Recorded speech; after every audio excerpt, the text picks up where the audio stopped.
I'm going to turn on the audio and the video.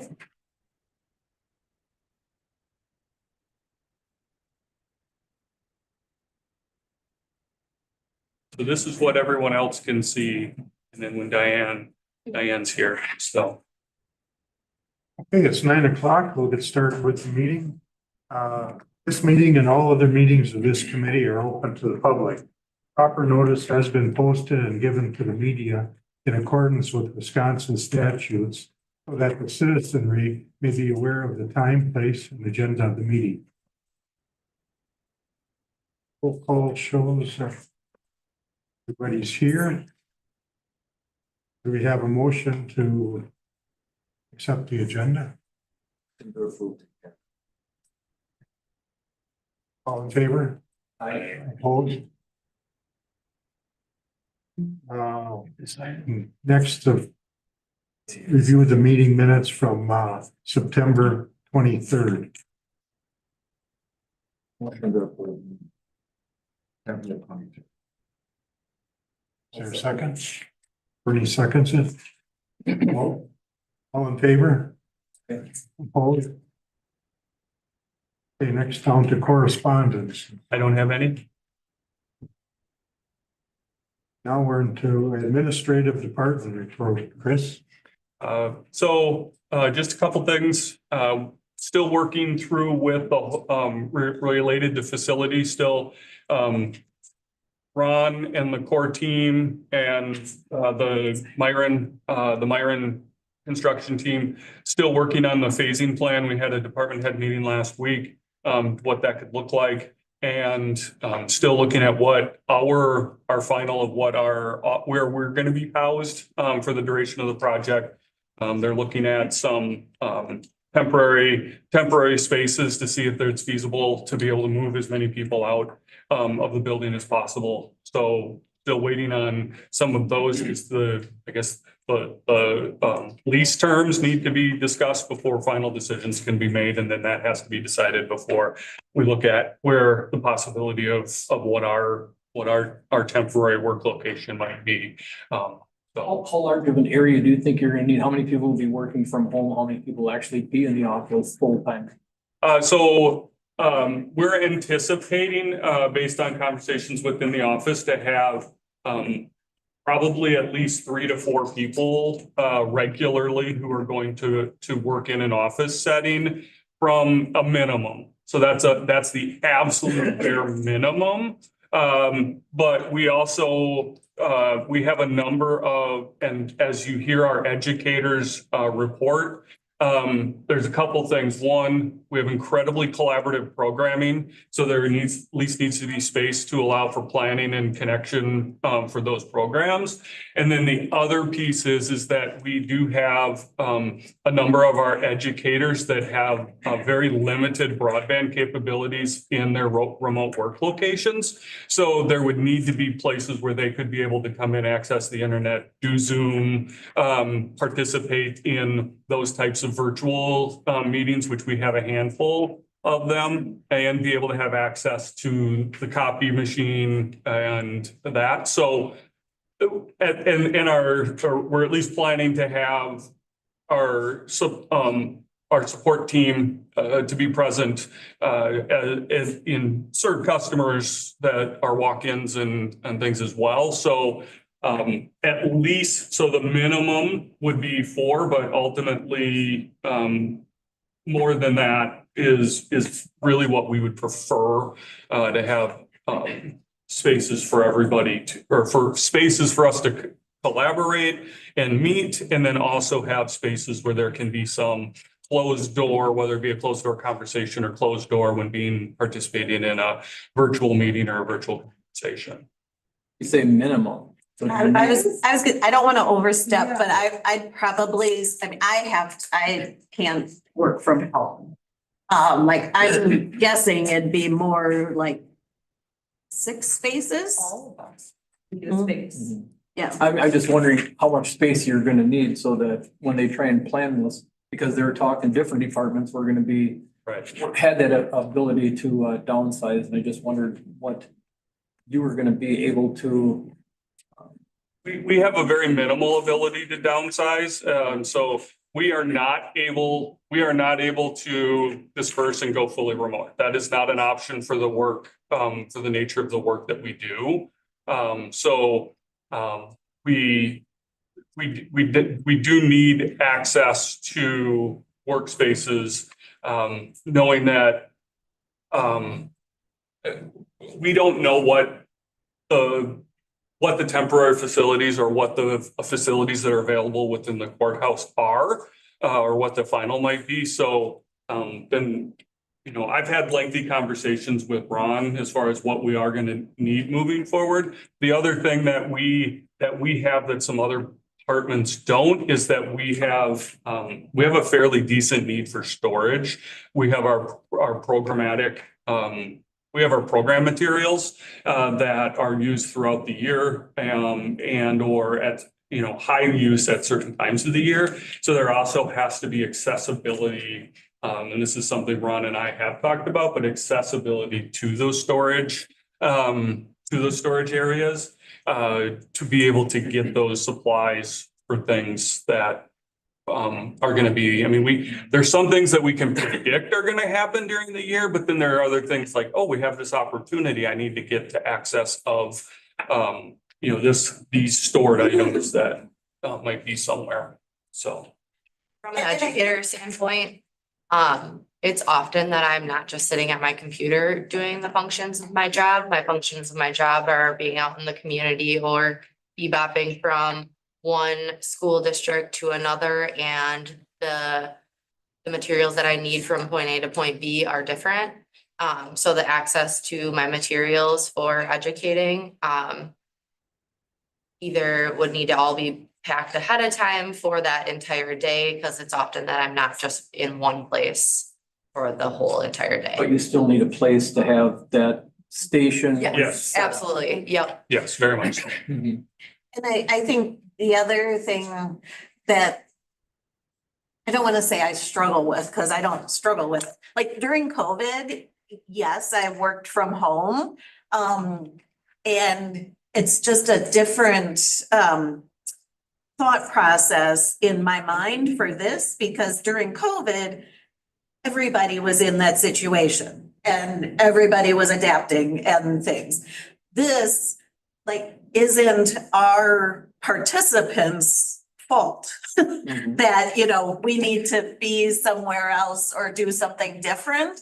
So, to just be able to, as much as I can, continue the work and the education I'm providing without impacting them. I don't want to have to tell people for the next 2 years, oh, well, I can only do, this because of whatever, because it's not their, they're still our customers, you'd say.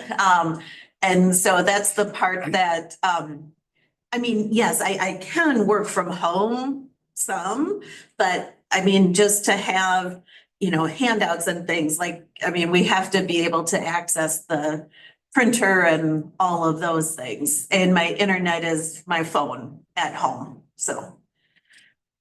I think your program specifically is very high level of community engagement is coming into the office too. Like all day long, volunteers, families are coming in and out to engage with you or to engage with Haley. And so having a hub, because they can't go to your house. So having a space that they can still continue to have that high level of engagement. You can't do your job, and then if you've got to blame it on the building and the process and the remodeling, that doesn't hit well with the people. Now I gotta pay for it too, plus I can't get any access, so, that's a blame game, and that's. Well, and the plan is, so there, at least in the planning conversations, there's nothing about us reducing our services that we provide. It's about the back end and how we are able to operate and have our work. And if we have a either an alternate work location or whatever that might be, and where our storage is, where our stored material. Right now, our stored materials are all accessible, whether in the workspaces or in their storage areas that our staff can very easily and efficiently locate them, pack up their materials for whatever that might be, whether it be something that's planned or an opportunity that presents itself. Now, that said, if we are, if we are not able to have some shared working space with access to and are directed otherwise to work mostly remote, it will have a direct impact on the programming that we're able to offer, which is why we are not able to do that, and why, or would be very much against that. And we would need at least a couple of closed door spaces in addition to having some workstations to be able to have the Zoom conversations, closed door conversations, that type of thing. So that would be something that would be very important to us. Actually, it's very critical because we have all of our educators in one facet or another, as part of our jobs, have a need for private and in some cases confidential conversations that are not suitable at a coffee shop or some other public location or in a cubicle type setting. So there at least needs to be taken into consideration for our staff to have the access to as we go.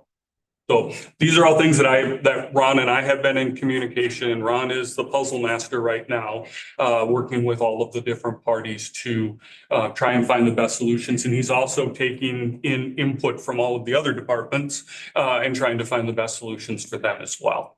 Along with the proposed, at least right now, there is a first proposal of the phasing of how Myron and the team is looking at it for review, which added some additional opportunity for conversation as far as putting those puzzles on how we're gonna, the ability to be able to get the project done as efficiently as possible, with splitting the building roughly in half. To be able to work on different size. Actually, it's probably worse than that in the basement. Basement, you're just gonna have access to That finance. chiropractic is what you're talking about? Oh, no, I'm just saying that the basement is pretty much Oh, at the courthouse. at the courthouse. Okay. You're just gonna have a path to get the finance and the rod in the back. So I mean, there is no space in the courthouse. And I don't want Space you're gonna actually need I'm sure that. so that you're able to run efficiently. Yeah. Cause I know they were talking about different places, and Yeah. everything was up in the air. Stuff. I haven't talked, so with Ron, we haven't talked exact like square footage. But I have shared the needs for workspaces, closed door, storage, reception. So Ron is aware of that. And we've discussed some different opportunities or different options at a couple of places or at times, but nothing as far as those potentially temporary lease spaces has been finalized to allow us to move forward a little bit at this time. I would also just throw out that, I know we've discussed this in the past, but free spaces to have community meetings. I know that this building is available to us for meetings such as this, but the whole county is gonna be looking for similar spaces, so we'll probably be competing. And obviously our homes are not conducive to having meetings with our partners. So having a space that we could work at least within our office to have those meetings or small, community conversations with community residents is really crucial. That's a huge part of the work that we do, or at least in food wise, a lot of our out and about, or the courthouse serves as a space oftentimes that we're bringing community members to us at the courthouse. So that will be eliminating that ability to be the host for a lot of those meetings. So that is a really important piece for our everyday function for our jobs. I was just gonna mention a couple examples of the privacy thing and just emphasize the importance. So I personally, next week I'll have a trauma-informed caregiving class virtually where my participants talk about someone that they're caring for that has trauma. And we talk about like specific, very confidential things. I have a powerful tools for caregivers class where caregivers are talking about adults with chronic illness or children with disabilities. And I also have powerful tools, or excuse me, I also have planning ahead where people are planning for their end of life, which is also something that people want to feel really comfortable. And that's virtual, but I really need to be able to have a space where I can be able to talk with, project my voice and be able to talk and feel like I'm in a comfortable, confidential space and nobody is going to be hearing about this foster child's trauma or whatever over the cubicle. Really important. And if somebody did have to be in a space like that, I think it would be really distracting. How are you going to get your work done when you're listening to me teach a program? Yeah, and if I can just echo what pretty much everyone else has been saying, my work also does require at least one closed door where I can have conversations with individuals with helping to plan the resource fair that we had in August in Manawa. There were, we were dealing with vulnerable populations, so having the ability to have those discussions in private was really beneficial.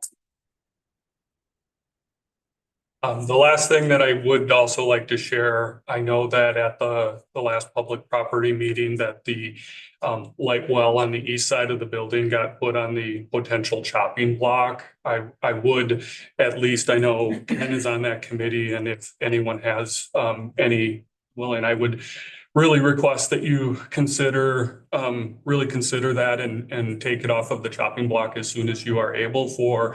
I realize that there is the expense, but the significant research into the positive effects of sunlight and for the overall well-being of the workplace are pretty substantial. And it would also just show that there would be equity involved with the other departments that have a similar working space in the lower level, and that there would be balance. So just would like to put that on behalf of myself and the whole team, that is for our department, that's a very important part of the task. And in fact,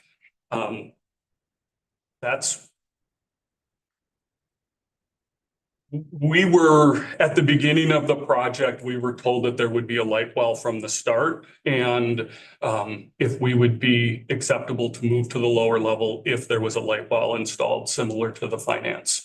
And so that would just highlight a potential area of mistrust or designate us as a lower level department within the county structure by removing that both at all in the project, something that was indicated at the beginning. I realize there are changes and there are changes to the plan, but just wanted to share that was something from the very, very first that was shared with us. And I would just like to raise that point and ask those that are either on public property or when you have the opportunity as a full county board to review that, to keep that in mind on behalf of our department. Like I said, till we do see a complete breakdown. There were just suggestions. Just suggestions. As I went past there the other day when I left the meeting, I drove around and they had the stone level with the ground. And then as I went to a meeting, I think the following day, then they had the stone above the ground. So basically they're looking at a rock wall. I don't know how much light they actually get through there. Maybe they're talking about having a a walkthrough to show the members what this is gonna look like when it's done, but from the outside, I don't really see there's a benefit to that hole with all, Well, And there actually, we were down there, the one- Very nice. and there actually is quite a bit of light. It isn't, yes, you are looking at a stone wall, But the but the windows are higher up. distance. So you're actually not Yes, looking so at the two stone. things. I think the distance that the rock is from the wall. And yes, the windows are like up at the top of the wall. And so and I mean, and we haven't been down there since the rock was in there, but when we were down there, the lights weren't turned on and there actually was quite a bit of light down there. But yeah. Does anybody else have any comments or anything to add? No, sorry to belabor that, but we just wanted to hear I think it's from our perfect. perspective. Get it out. Just other administrative portions before we get on to the next. I'm gonna allow the educators they'll share some of their programmatic updates and highlights coming forward. One of the things we do have our all colleague conference. So Extension, the Division of Extension is hosting a conference. I've mentioned this before. It does appear that there is going to be at least one day that our full team will be participating. So Allie and Haley at least are planning to go down for a day and participate in a portion of the program that has some specific workshops for them, for those two and their peers, put on planned by their peers, and also connect and engage with Extension. So just giving you that heads up. I think it's going to be Tuesday, November something 10th.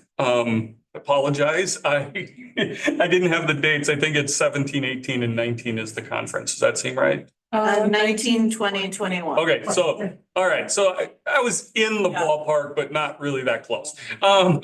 So the 19th and possibly part of the morning of the 20th to go. So I just wanted to keep you up to date. We will post signage. We will utilize our social media as soon as we know for sure that that's the date, that hours that we're closed. So just wanted to give you that heads up that it's a really good opportunity for our team to be able to receive some professional development, network with their peers that we don't get to see very often, and get some relevant updates within our the extension side of things. Otherwise, it's budget week, so I'm driving all over the countryside attending budget meetings and budget hearings. So I'll see you tomorrow morning at the budget hearing, and then I will be off to Winnebago County to participate in their budget sessions. So fun stuff. Okay, next we go on to action item, the 2025 contract with UW Madison Division of Extension. Okay, so Diane has joined us. As I had mentioned, I had gotten the contract back from UW Legal Affairs late last week, early enough to get included in the agenda, but not early enough to allow Diane an opportunity to review it. She offered to hop on and present or to share some perspective from her perspective, and then would then allow us to then determine what the best, how we're going to, within this committee, do the first steps so that we can move through in the approval process. So, so Hey, Diane. everybody. So one of the big changes that Brent has been working on with Chris is changing the way the networks work, and the UW Extension data will be housed specifically on state system, the state network, and not on the county network. So some of the provisions of the contract have been updated, but one including specifically the statement that the extension will provide storage for electronic data specific to county extension department programs, but the cybersecurity piece then doesn't really align. with how the data will be separated. So I'm proposing some changes to that section. I emailed that to you, Chris, just a little bit earlier this morning. And that that is one change. And I think so that is in section 5 under general conditions, 5D, cybersecurity. One of the other things is more aligned with what Chris, the discussion was earlier. The entire county is sort of in an uncertain state in terms of where work will be conducted and where employees will be located. So there, just wanted to add some more detail on that to say everybody in the county is going to be limited in how in space based on the remodel for the next 2 years, and making that, adding some language to that to say we're all going to be limited in our geographic footprint or size footprint and what we're going to be able to do just based on the remodel, and that everybody has to work collaboratively within the county to provide county services to our constituents. So, and I don't have specific language regarding that. And those are my 2 suggestions that I was not able to get to before the meeting. Diane, is it okay if we have some general discussion, even if there's no action of the other? Okay. One of the other parts that I wanted to share with you that is something that's been in place previously, but is formalized and is an appendix. So if you'll notice, Appendix A is on the back. This is not changing. This is not changing anything. This is just bringing it forward and having the appendix. So what the appendix is delegation of financial budget authority, which essentially is stating that the county recognizes that there are UW employees, and in this case specifically myself and Penny, who are making, who are acknowledging that we are doing making budget related decisions or taking actions in budget related items. So for example, invoices, travel reimbursements, purchase requisitions, anything that there would need to be an approval at a department head or similar level are being made by University of Wisconsin Division of Extension employees. Again, this is the Exhibit A or the Appendix A would be something that would be reviewed and entered into once until one or both parties wish to review it again, which things might happen. So one of the things that I'm not even sure how long ago, but Diane, Mandy, Heidi, and I reviewed something similar to this, and it's been on file since I want to think 2021. Somewhere in there. So this is not changing. It's actually just bringing out and making it more transparent for both parties that this is something that that this budget authority or us taking actions for on behalf of Waupaca County is that both sides recognize that it is something that is happening and occurring. Basically saying, yeah, Waupaca County is okay with it. Is what the general what that generally is.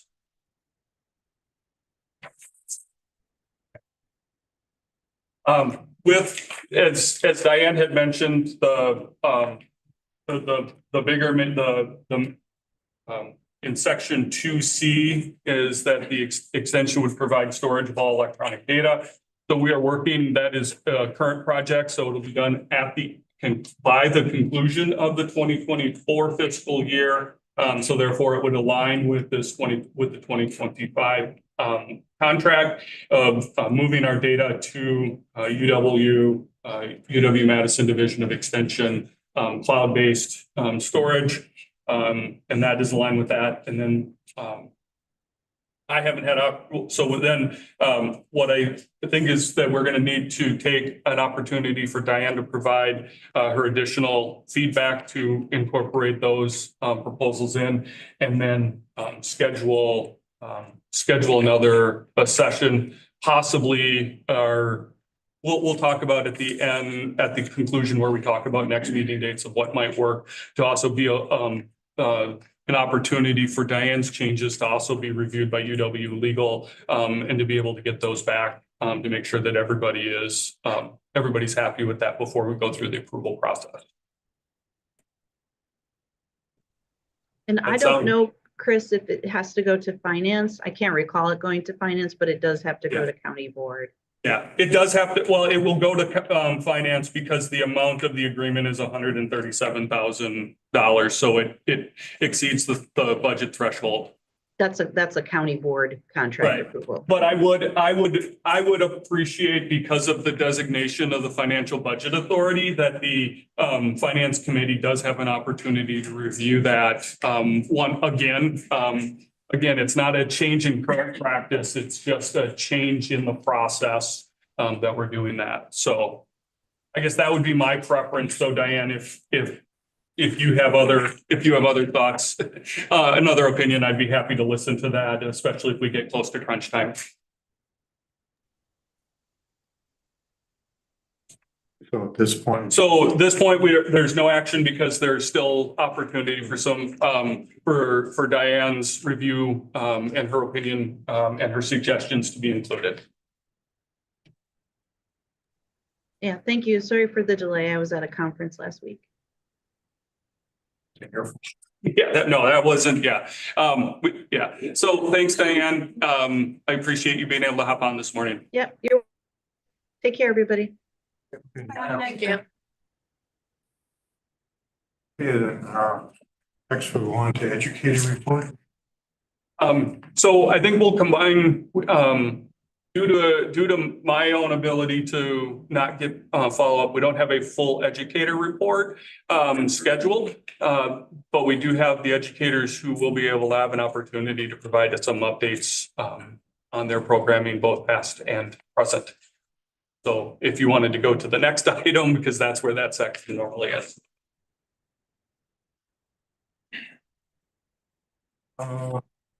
Outreach education and program reminder.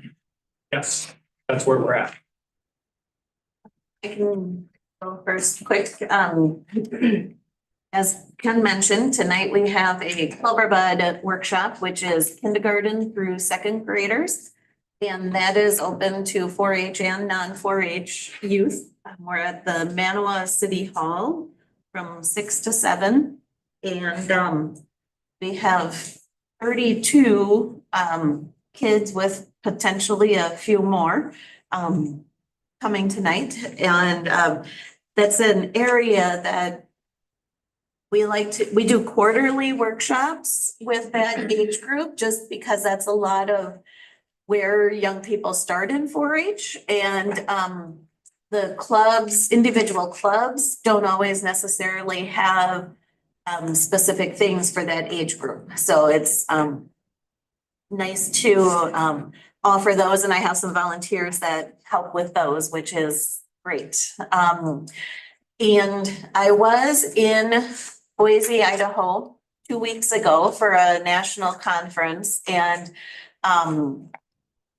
two of the classes I went to actually were related to Clover Buds and resources that are available. And then just some other very interesting things. It's always nice to hear from colleagues around the country, just different pieces that you hear. One example, which would be a whole statewide thing, not a Waupaca County, but like Tennessee. Some youth are able to get college credit for their 4-H project work. And like Tennessee has been working on that for 9 years. And like I said, that's a state level thing. Like that's not something I can just do, but very interesting to hear their process. Like they use the record book that young people put together to show what they learn by doing a 4-H project. And there's certain project areas where they can actually earn college credits at the specific University of Tennessee. But anyway, so just a lot of things around the country that you wouldn't ever know about without going to those events. So that was a good trip out there, and enjoyed my time. The other things that we've been working on, National 4-H Week was in early October. And we had a booth at the Waupaca Farmers Market. We had a booth at the Clintonville Farmers Market. We were at the Halloween on Main event Friday night across from these guys with Be Well Waupaca. And we've been doing different promotion on Facebook and through the schools and things, just to get the word out there about 4-H, and we're in the middle of enrollment season. I think and we're in the middle of awards season as well.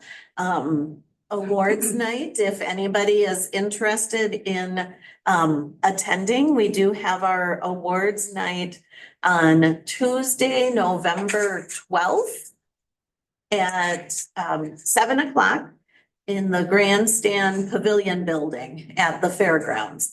There's usually about 150 people. And that's where the young people get awards for the record book that they do for project awards and some leadership awards. And then we also have our leaders banquet, which is Saturday, November 9th at Cedar Springs in Manawa, where we recognize the leaders for their years of service and support in the program. So both of those are coming up in 2 weeks. And we've been very busy ordering awards and making programs and just trying to get everything straight. That is what I would have at this time. I was just gonna do a quick follow-up. So a couple months ago, we chatted about Clintonville and where are the older population in Clintonville, because we know that the senior center is struggling there and the meal site there is underutilized. And somebody had mentioned the living room cafe downtown as a potential meal voucher site. So I did talk to Megan Hintz, who is the person who works with the meal sites. And she said that because Clintonville has a site, that they're not working on them for the next rollout for vouchers. So they're not considering the living room cafe right now for that program because they really want people to start utilizing the meal site. And I think there are other places in the county that don't have any options that are on their next rollout for that. So I just wanted to mention that quick, but I did go to the living room cafe and that is where the people are. I spent some time there and I talked to the owner, and she actually has a great space there that she's willing for a cup of coffee, for the price of a cup of coffee, for people to utilize for programming. It even has a space that the doors can be shut and it can be kind of a private space. So that's definitely something that is on my radar. I also have been talking with Larry at the Fox Valley Tech, and they just got a facelift on their space. And so they have more spaces available and they're kind of underutilized. And with a 501c3 or a not-for-profit organization can go and utilize those spaces. So that's a space that I'll be using coming up. There is going to be a Powerful Tools for Caregivers of adults with chronic illness. I'm teaming up with the Fox Valley Memory Care Project. The lady there, her name is Carrie, and her and I will be providing this Powerful Tools for Caregivers workshop. At the same time, they're going to be offering respite care, which is kind of cool. So caregivers of people with dementia can bring their care recipient. the care recipient will have activities and things to do while the caregiver is having that respite time and able to learn some good tools. I am also working on doing a planning ahead there, and I'm really excited. I had the opportunity to go to a tabling event with Veterans Affairs. Jesse and Craig and I are working on doing a planning ahead program. So I can hand out some books so you can kind of see. These are just table copies and they're kind of an older, they're an older copy. So I'll collect them when we're done looking at them, but I can give you the resource to find them online. Planning Ahead is a 7-week series where participants walk through planning for the end of life. This particular one that we're planning is going to be for veterans and their families, but also open to the public. But most of the information will be geared towards veterans. So if you look over here, these little bullets, we're going to meet for 7 weeks. And each one of those little bullets is what we're going to talk about during that week. So lots of good information. And then Allie made all these up for me. It was so nice. The handbook, that one right there, you can find digitally at that link. So people can actually, for free, download the handbook, save it to a thumb drive, and get started. That's the link right there. But we prefer that they join us for the program because the handbook itself is kind of overwhelming. So I see lots of chuckling. Something happened. Oh, okay. You're just razzing each other? Yeah. Okay. So I'm excited because we're taking Planning Ahead, which is an extension program, and we're putting this veterans twist on it, where I'm teaming up and we're going to bring in funeral directors who work with veterans families that specifically know the needs specific to veterans families. We're going to bring in different people who have that lived experience because I don't personally have that lived experience. I want to make sure that every week when those questions come up or different things come up, that there'll be somebody there with a lived experience to be able to help support and fill in the blanks. But in extension, as always, if there's something that we don't know, we'll find out and bring it back next week too. So that's what's going on right now. And that and a lot of other stuff, but I'm not going to dominate all the time. Well, that's hard to follow up with. Thanks for that. No. Maybe you have lots going on. I do, yeah. So the social joinery program went really well. We had 14 participants and we actually, I got them together again to meet last Thursday. So my hope is that they'll continue meeting. They did commit to another week next week, or excuse me, next month. The poster board that came from that event was really great and it's sparking a lot of community conversation. It's displayed up in the Waupaca Public Library. So if you're interested, it's right in the front. So just as a reminder, a graphic recorder came in and recorded the entire conversation after the film. So that was a really cool lasting artifact that came from that program. Coming up next month, we have the Towns Association on the 14th, which will be at the highway facility. Craig Moser from the East Central Wisconsin Regional Planning Commission will be coming and just giving an update up to towns on the services that they can provide to towns. And somebody from the Waupaca County Dairy Alliance will be coming to speak on a proposed amendment to the comprehensive plan and how that will affect dairy farmers. Another thing that I have coming up, this Saturday, I'll be doing a retreat for the board of the Waupaca Historical Society. So that'll be a great professional development opportunity for them and also to get them comfortable talking about fundraising because that's through my community conversations with stakeholders, fundraising was one of the big things that came up. So hopefully just increasing their confidence with being able to speak about the organization and building relationships out in the community. I feel like I'm missing something. You can just leave it at that. That's pretty much what I have going on right now. Yes, Good to know. it was really good. I didn't. Yeah, that was, we had 14 people come. And that poster board that the graphic reporter created, that's up in the Waupaca library. So if you ever get a chance to check it out, I think it's gonna be up there for a little bit yet. Great conversation came from that. We had really positive feedback, and they're gonna continue meeting monthly.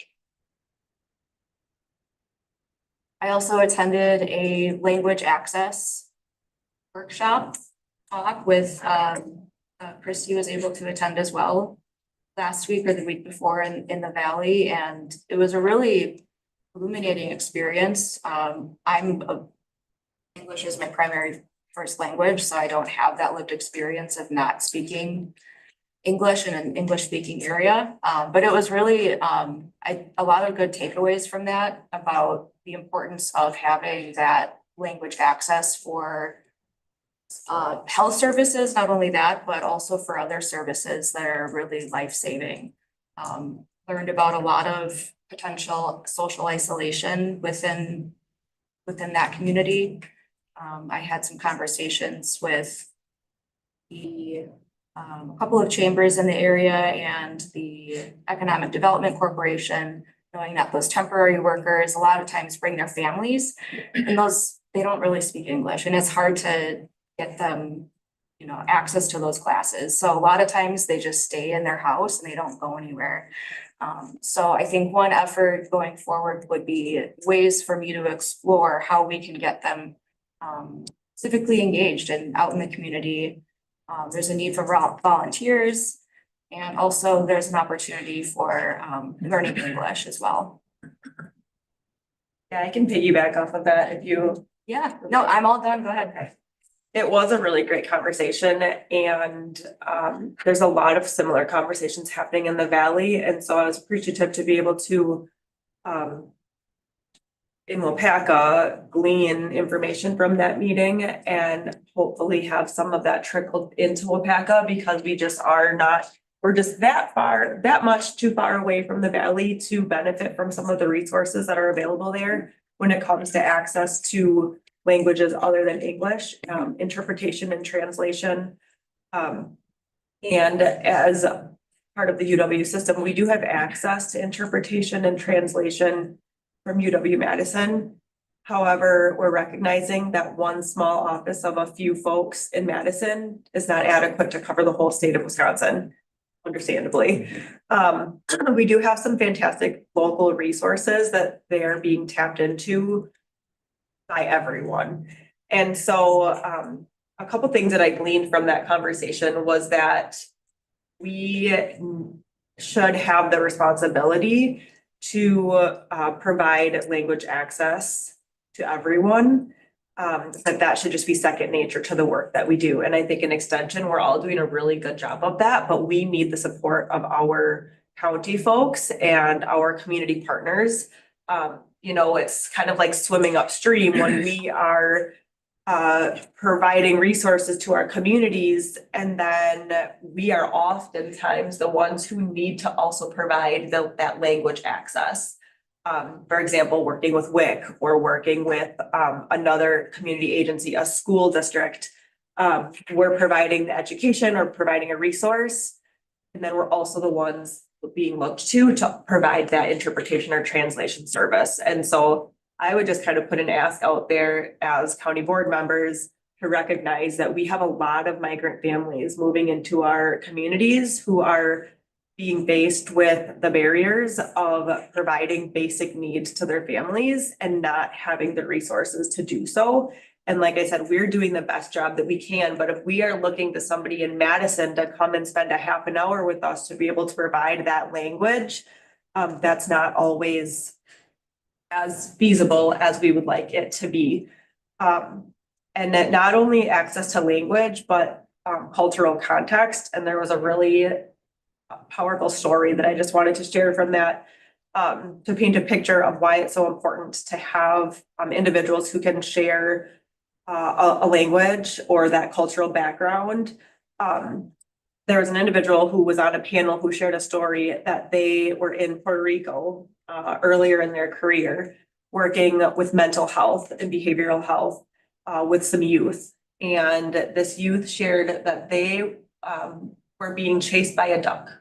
And this individual was unsure, watching reading the room with some other healthcare providers. Quickly, they were jumping to this individual potentially has some mental health issues. They maybe, they think they're being chased by a duck. Fortunately, the individual telling the story asked the interpreter, can you please ask this youth to tell us, what do they mean by duck? We know what a duck is in our language, but what do they mean by duck? Well, come to find out, this was slang for a sexual predator, that this individual was being chased by or being stalked by a sexual predator at the playground. And so that quickly changed the context of the conversation.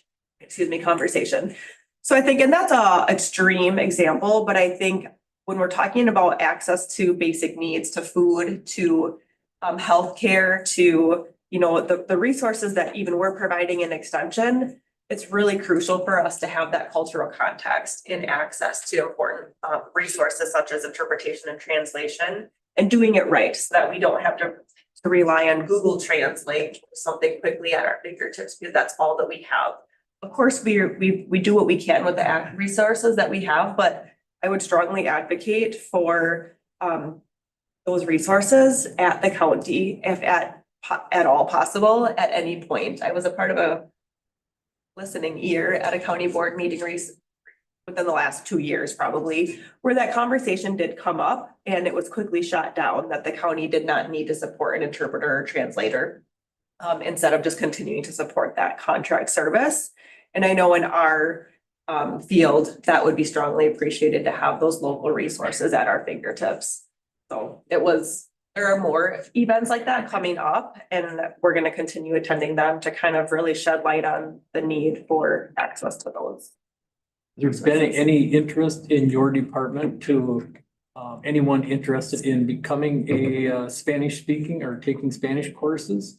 I mean, we've got several different human resources. I'm sure that they have issues with this, that they need someone in their area that someone comes in, they can understand them also. So instead of having a translator coming in, maybe the county could send 3, 4, 6 people to Spanish classes, or buy the Babel program or whatever it might be, so that somebody would be efficient enough that they could have a conversation with someone. Yeah, I love that train of thought, because that's exactly what was communicated at this meeting, is instead of continually bringing in interpreters and translators, that we're embedding these languages into the work that we do, because it's one thing to bring in an interpreter, but then they're still not the expert in that role, in that job. Especially when you're talking about really specific, jobs. So yes. Yeah, and something else that I took away from that conference, I was at just a small breakout group of a couple of individuals, and one was an employer, and he had created a group where you could practice both English and Spanish. So the workers were working alongside the Spanish speakers, and they were learning along with them. So it was a really great way to for learning opportunities on both ends.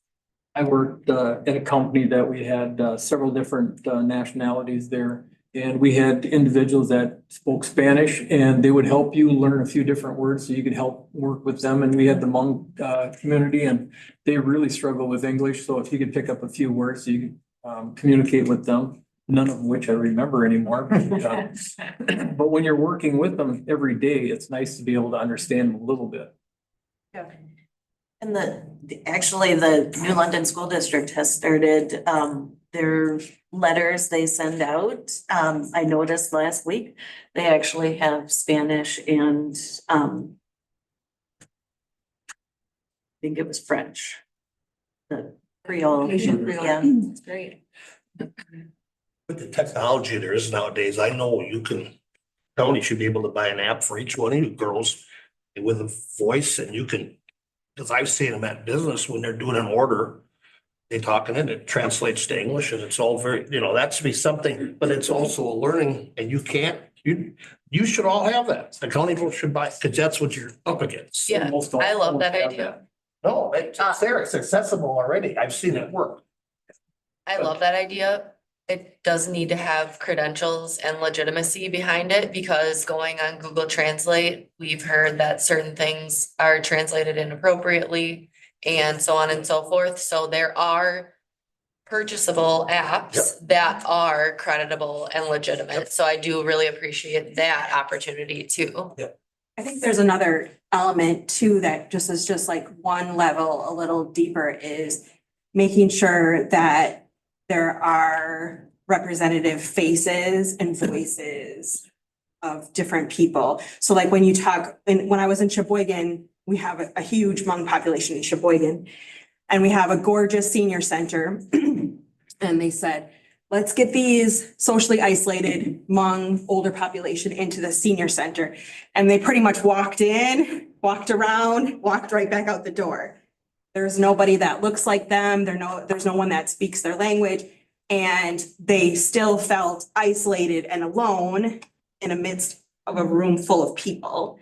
So I think there is like, yes, that if somebody on county staff had the capacity to learn a new language and could be helpful in that way, but also like making sure that we're lifting up those communities of people, giving them opportunities for jobs and hiring them to do the thing that we need done too. I know just over this weekend, or the last weekend, for instance, there were 2 instances where I was reading the Waupaca County scanner page. One, there was that house explosion in Waupaca. There was a language barrier and the first responders were requesting interpreter or translator. Another one happened in Iola this weekend. There was an explosion and there was a language barrier. So it does appear that need is pretty great. Across the And the- board, not just in extension, Yeah, but and in the human challenge- services, public health. Sorry, and the challenge is we can ask people from Madison, but they're in Madison and, Yeah. I mean, you really need it. Not necessarily, I mean, Well, there sometimes. are some you need- delays, but you need it like when you need it. So, 911 has somebody, so it must be have that It problem certainly all the helps. time, but what's the value of 911 if you can't understand? Right, I'm right. sure the county has already addressed this somewhere. If they haven't, I can't believe they haven't, so we just maybe need to find out from them what they've done. I don't know, I've They just do been here a short they time. do contract out. Yep. But the thing that was proposed at the meeting that Christy spoke of was to hire somebody on for the county and that was instantly shut down.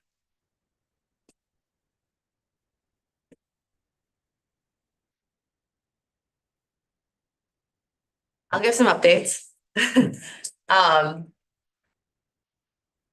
I'll give you an overview of the exhibit that we hosted and that you all were a part of walking through. So thank you again for that. We had over 5,000 people walk through the exhibit during the time that it was set up. So that was just incredible to hear. And hopefully there was some takeaways across the county to just recognize and lift up the resources that we do have here and that we're all working hard to contribute to the population that could potentially need that. I started nutrition education in Manawa Elementary in 2nd grade. And I'm also working with them on a grant opportunity that we were able to share with them through DPI to enhance the food service system in the realm of making the healthy choice, the easy choice, the way that food is presented, different tools that the lunch service staff could utilize to make that system more efficient. And they are reimbursed through this grant to implement some of those things. Also doing that same thing with the Clintonville School District. And what else am I doing? Preparing for the holiday food distributions. We have a large holiday food distribution that, for those of you that have been around for a couple of years, we distribute holiday meal bundles to individuals who are nominated through really any connection. So if any of you have somebody that you feel could use some extra help during the holiday season, by all means, we can get you that nomination form. But we reach out to our community partners and people throughout the county who work with that target audience. And we will be distributing 200 bundles. Right now we have, I believe it's 115. I haven't looked at it today. 115 nominations. Something really exciting about that food distribution is this year we are collaborating with the Wisconsin Food Hub. And so almost all of the food being put in these bundles are gonna be procured from local farmers and producers in Wisconsin. And it's It's really through exciting. a grant called the LFPA grant, and those farmers are being paid for their items that are being distributed. So that is really beautiful, and we're really, really excited about that. 100 chickens and 50 turkeys are being procured. Hopefully they'll be coming to us frozen, and a lot of fresh produce that we get to distribute this year instead of canned fruits or vegetables. So just a really humbling experience to be a part of, and to also collaborate with the Food Hub to have access to that fresh produce is really going to be great. One more thing about me, I was able to apply for an opportunity for professional development through Feeding America Eastern Wisconsin, and I was granted the opportunity to be a part of the Food Leaders Lab, it's called. And I'm attending on specific Saturdays where we meet for 5 hours, and essentially keeping it short and sweet. We'll be building a campaign around an idea that I have to implement throughout my county in particular, but hopefully then it would draw attention and expand as far as it possibly could. That will be generated out of this opportunity. And just to give you a little sneak peek of what I will be working on, I would like to reorganize or reinvent the free and reduced lunch forms and make them simplified and more understandable and legible. And not so daunting or not such a taboo thing that individuals and families can sign up for easier. And then there's opportunities then when school districts have more people fill out those forms and the eligibility percentage goes up, then there's a lot of opportunities for school districts to apply for certain grants that can benefit not only free and reduced children or fall under that category, but the entire district as a whole. So I'm really excited to formulate that, and I will be bringing it to you when I have it completed, just to be able to present and for you to get your eyes on it and better understand what that could do and the impact that it could make. Could you work with the school system that when they send out their registration form for the kids, that they could put that right on the form? Yes. That way they're kind of mandated to fill it out. And it actually is on the registration already. Okay, I didn't And know you if it's just separate. have to say that you looked at it, and it tells you like, it tells you the standards, or not the standards, the like baseline of, what you would need to earn for your size of family. And, then it asks you to fill it out, but it isn't something that is required to be It's filled out. something that you can skip over. So yes, I would be very curious to work with. Take that wording out that they can skip over it and Right. it's like requirement. that Right. What your household Right. income is and your. Because your health information, that's one you can't skip over, right? So it's simply a button that they could remove that it's just part of, everyone fills it out. But the main point of my campaign is to get the form to be more understandable. Cause it's very hard to understand. I know at the Waupaca School District, when I worked there, we pushed every family, whether parents were like, oh, no, I won't qualify. We're like, no, you're filling it out. Like, it's not really an option. Like, it gives us the opportunity to get the grants through DPI and other things that they were looking for. So I agree, like, working with the school district to make it required, not an option, is, I think, going to help every school district, but Well, and it puts everyone on the same playing field, right? So it doesn't have to be this, again, this taboo thing, this bad thing, this, segregated. Yeah, we do reduce the stigma by Exactly. blanket, like. Just a blanket that, everybody is- everyone, Not everyone will qualify, but. yeah, right? I mean, I even had families that did qualify and they'd call and say like, this isn't, I think they have the wrong paperwork. And I was like, qualified, like, it's okay. And they're like, no, again, the stigma of like, Yeah. no, we can't, we are not We on don't that, care. we're not on that playing Yeah. field. And I'm like, it's not a big deal. Like, you're getting your meals for You 20 can cents. opt out of it Yep. too, so that, is an option too. Separate meal lines or nothing, so. They used to, I they do. no longer do.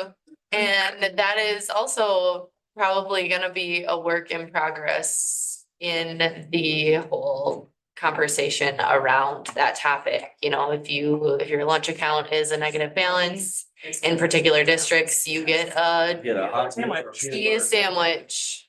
And it's just disturbing. I think a lot of school districts are starting to veer from that, but I know that it still is very apparent. Like, Sometimes it's there's- a power thing Uh-huh. with the person that's providing the food. Correct. Absolutely. Like they're on some kind of a power trip Yeah. and they use the food, they use the alternative lunch as a punishment for the child, for the family, and for that demographic of people. So ultimately, if those percentages get to a certain point, there's a grant called the CEP eligibility, or excuse me, it's an eligibility opportunity.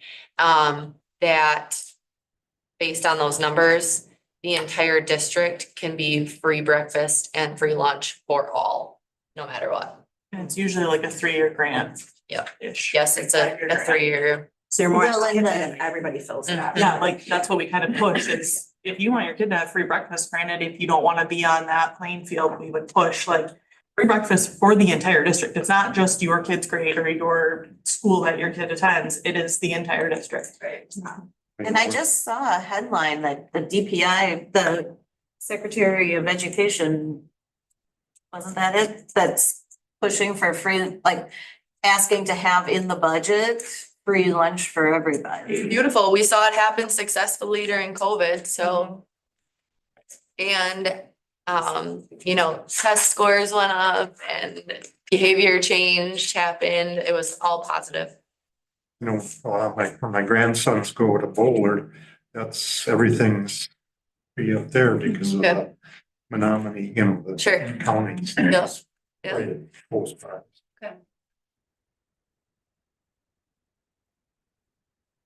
Thank you. Yes, does anybody else have anything? I just have a quick question. I was looking down when we were approving the minutes. Which one of you seconded the minutes or the agenda? Larry, I thought so. I was like, oh, I'm gonna be wrong. The other thing that I would just quick share, I'm sorry, I didn't mention this earlier. The other thing that I am doing in partnership with Shawano County 4-H, we are offering after school 4-H every Thursday in Marion at the elementary school. And we have 50 to 60 kids each Thursday and doing different programs each week. And like the one this last week was on handling stress, and we did the glow germ, the like hand washing, and as the example of you can't get all the stress off and things like that. And, but that's going really well. They're very appreciative of us coming in. It is a little much being every Thursday, going to Marion on my, way home, to New London. But, it's really good. And we actually are doing, in 2 weeks on the 9th, the morning of our leader banquet, we are offering a mini Super Saturday. So the big project day that we do in, Manawa each year for 4-H, we're offering something just right now, just for the Marion School District, for a small fee, $5 per family to sign up to come, and we're gonna be offering like 5 or 6 classes, that they can do while they're there. And the superintendent in Marion is actually a 4-H certified archery instructor. So he's offering archery opposite of us on Thursday nights, and we'll be offering archery at the, it's called Spark Saturday on the 9th of November. And I'm doing paper circuits, and we have a couple people coming in doing like a wreath class and different things. So hoping to have a good turnout for that. But I'm planning to apply also for some funds from the Wisconsin 4-H Foundation to support some of the expenses for the things that we're doing in Marion. But it's good. You said you had 40 to 50 kids. I mean, you're talking quite a grade level. I mean, 50 to 60 usually. Yes, last year, so Marion got a specific after-school grant 2 years ago. And they got the grant and then struggled finding somebody, unfortunately, to run the program. And so it started last year, second semester. So it was just the second half of the school year, like February till the end of the year. And Megan and Shawano County did the majority of the education. We kind of came on in like March and did the end of the school year with her. And this year, Megan and I both met with the director of the after school before school started and talked about like the plan for the year and everything. And last year it was just grades 3 to 6. This year they included kindergarten to 2nd grade. So it is kindergarten through 6th grade. And what we do is what we do with them, they split the group. So the kindergarten to 2nd grade is a half hour, and then they switch and do archery, and then the 3rd through 6th graders come in. And so we do a half hour session with both grade levels. That's just Marion. Just Marion. Mm-hmm. Pretty good. Yeah, yeah, it's a very good turnout for the after-school program. And Is it free to him? yes, I believe so, because they got another grant. It's incredible. That's awesome. They got a second grant, and so for this one, because their first one was ending. For this one, they do have a percent of participation that needs to be met. Like, of the kids that signed up originally, they need to have a certain percent of those kids show up each day Retention. to retain the grant at some point. I don't know. And I don't want to put, words in anybody's mouth for Marion. I don't know the whole details about the grant, but it's a nice partnership with them, and just unfortunately, it is harder, and you guys know, getting Clintonville and Marion when Waupaca is, so far down is hard. So I'm happy to be partnering with Shawano County and providing that. So. Okay, if nobody else has anything, now would be the time to discuss the meeting. Yeah.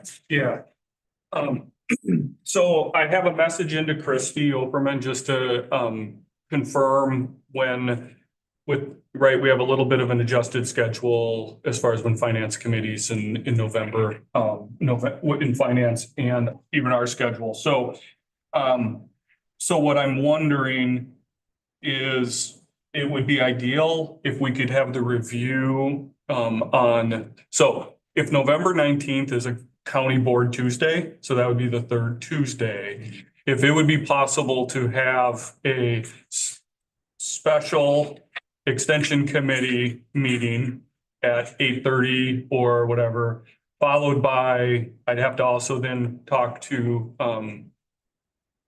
Chair Fedorowicz for the finance committee to have those meetings before county board. So then it would appear on the county board and we would have the contract reviewed and approved on the 19th.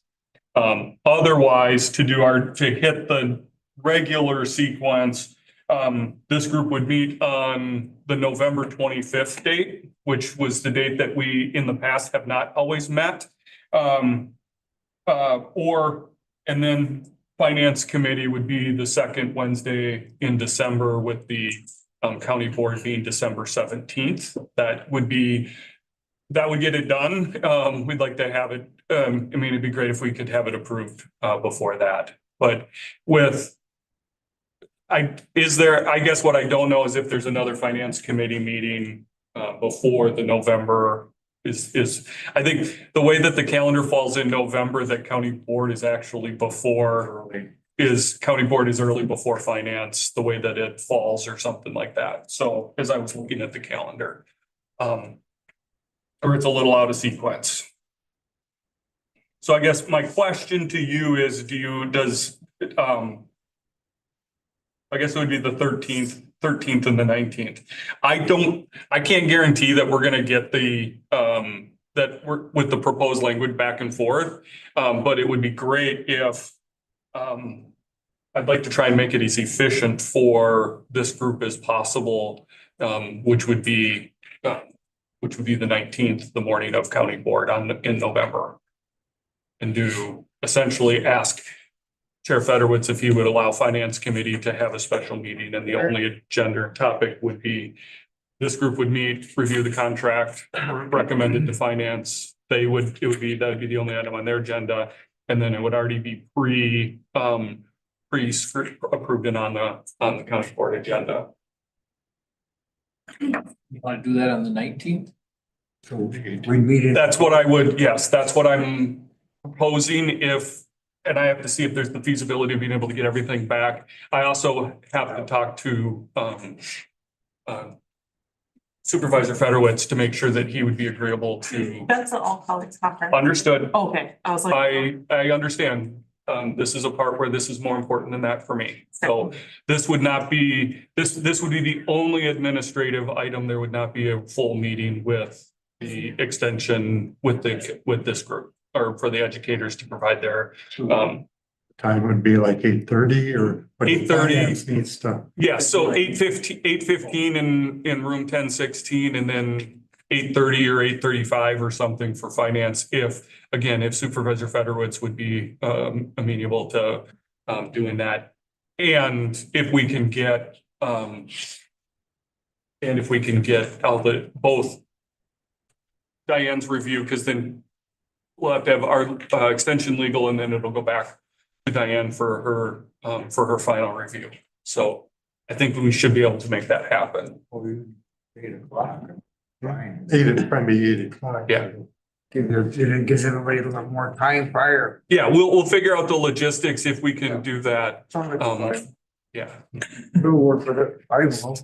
Okay, so how about this? That will be the working plan and tentative. I will work with connecting with Supervisor Fedorowicz to see if he would be okay with that, if we can get the review.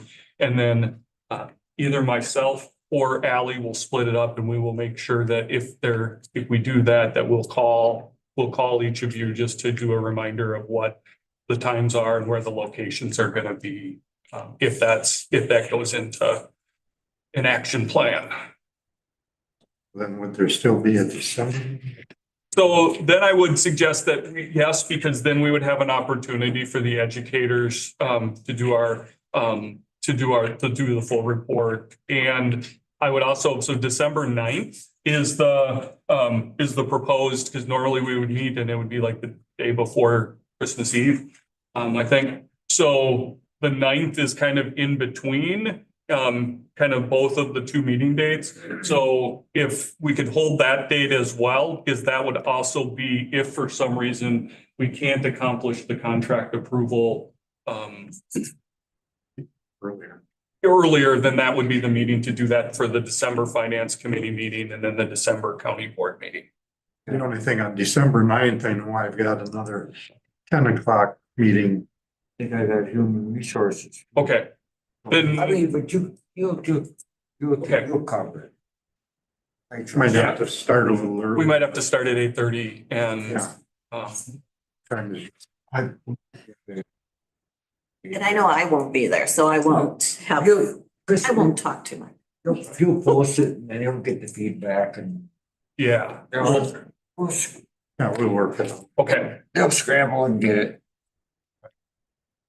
okay. And that's all I've got, and I'll start working on the back end on that. Is that gonna be something we should have right at the courthouse? or- Yes. Yeah, because in my brain, it would be one, then the other, then I would go to county board and it would be all in that, all somewhere in the first floor. I've been here the 13th, but not 19th. So we are not, I have the 25th of November on my calendar.